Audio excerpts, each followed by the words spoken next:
आज हम एक बहुत गंभीर और जरूरी मुद्दे पे बात करने वाले हैं। मुद्दा ऐसा है जो सिर्फ भूगोल का नहीं है, बल्कि हमारे भविष्य, हमारी हवा और हमारे पानी से जुड़ा हुआ है।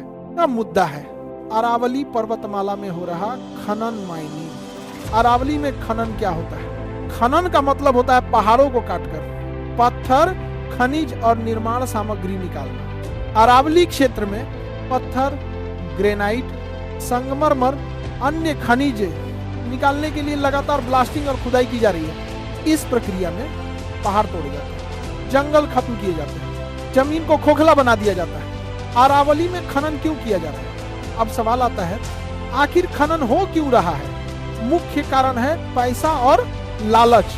अरावली के पत्थरों का इस्तेमाल सड़क निर्माण, बिल्डिंग, मेट्रो, रियल एस्टेट में किया जाता है। इस यहापाती शहर बढ़ रहे हैं, कंक्रीट बढ़ रहा है और उसकी कीमत अरावली चुका रही है। खनन से अरावली को क्या नुकसान हो रहा है? अब ध्यान से समझिए, यही सबसे खतरनाक हिस्सा है। पहाड़ खत्म हो रहे हैं। अरावली पहले ही नीची और कमजोर पर्वतमाला है। खनन के कारण इसके पहाड़ पूरी तरह गायब हो रहे हैं। कई जगह सिर्फ गड्ढे रह गए हैं। पहाड़ एक बार कट गया तो लाखों साल में भी वापस नहीं आता। जंगल और जैव विविधता नष्ट। खनन से पहले जंगल काटे जाते हैं, पेड़ उखाड़े जाते हैं। इसका सीधा असर जानवरों का घर उजड़ता है, पक्षी और वन्य जीव खत्म होते हैं। अरावली की जैव विविधता धीरे धीरे समाप्त हो रही है। भूजल स्तर गिर रहा है। अरावली बारिश के पानी को जमीन के अंदर रोकती थी, भूजल रिचार्ज करती थी।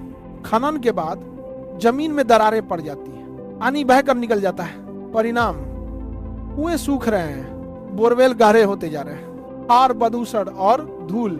खनन से भारी मात्रा में धूल उड़ती है, हवा जहरीली बनती है। दिल्ली.NCR में बढ़ता प्रदूषण सांस की बीमारी, एलर्जी का एक बड़ा कारण अरावली का नष्ट होना है। रेगिस्तान का खतरा। अरावली थार रेगिस्तान को रोकती है, लेकिन जब अरावली कमजोर होगी तो रेगिस्तान की रेत आगे बढ़ेगी। हरियाणा और दिल्ली की जमीन बंजर हो सकती है। यह भविष्य का नहीं, आने वाले कुछ सालों का खतरा है। कानून क्या कहता है? सुप्रीम कोर्ट और NGT ने कई बार कहा है अरावली क्षेत्र में अवैध खनन बंद होना चाहिए। लेकिन समस्या यह है कि कागजों में कानून है, जमीन पर खनन जारी है। कहीं अवैध, कहीं नियमों की आड़ में।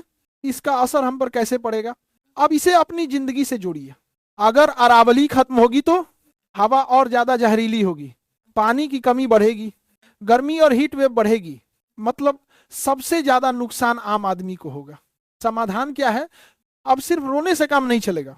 समाधान अवैध खनन पर सख्त कार्रवाई, अरावली में वृक्षारोपण, लोगों में जागरूकता, विकास के नाम पर विनाश को रोकना। विकास जरूरी है, लेकिन प्रकृति को खत्म करके नहीं। आखिरी बात, स्ट्रॉन्ग एंडिंग। एक लाइन ध्यान से सुनिए। पेड़ कटे तो छाया गई, पहाड़ कटे तो जीवन जाएगा। अरावली बचेगी तो दिल्ली बचेगी, तो आने वाली पीढ़ी बचेगी। ये सिर्फ सरकार की जिम्मेदारी नहीं, हम सबकी जिम्मेदारी है।